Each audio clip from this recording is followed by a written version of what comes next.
My name's Gil, and I'm going to take you for a walk around my block.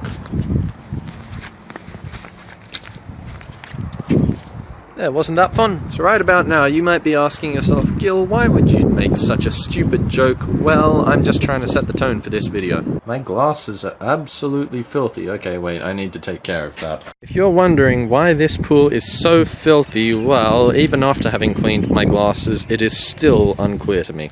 Some things are just murky like that.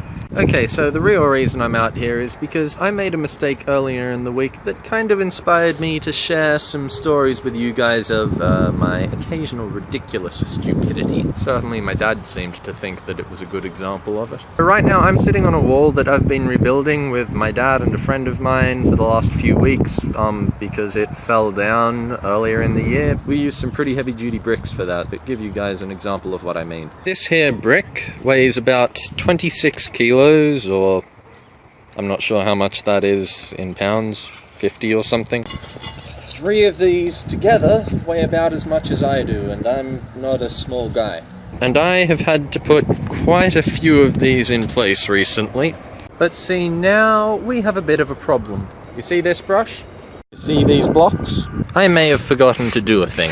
So now I've got to pick up all those blocks, brush under them, and put them back. Took me about 3 hours to put them there in the first place. I am not always the brightest tool in the shed. Okay, now that I've figured out a way to tie my shirt up so that this doesn't make me look quite as pudgy, time to move on to the next stupid story. So I went to a bingo night fundraiser last night, actual grown-up bingo. School lied to us. Bingo is not what we thought it was. This is what an actual bingo card looks like. At first I thought, wow, this is really hard. How is anybody playing this? It's crazy trying to figure out where the numbers they call out are in time so that you don't miss the next one. But then I figured something out.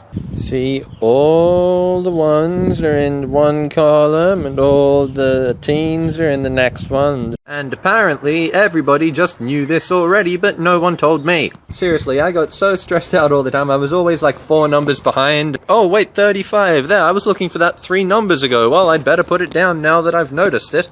I realized about halfway through the second game that everything's in bloody columns, and that made it so much easier. Katie's sitting next to me all during this. After we finished the second game, she just looks over at me. I wondered why you were being so mentally inept. The host walked over to someone who's like in kindergarten after the end of the second game, because apparently she'd figured out the rules and he got her to explain it to everybody. All through that, I'm just thinking, wow, thanks kid, you could have told me 10 minutes ago. I have brought great dishonor upon my family. So yeah, and that was just the last 2 days. My fit of clumsiness is giving way into a fit of, not so much with the thinky. If you guys have any stories like that, please share them in the comments so that I can feel a little better about myself. I'd better go get the conversation starter. Okay, you guys are just gonna have to trust that this is the one I drew. Not that there's any reason why I would do this one deliberately. Would you rather your parents hug you, praise you, or do something nice for you? Well, considering both my parents are noticeably shorter than me, that one doesn't quite have the same impact that it otherwise would. I'd probably have to go with do something nice for me.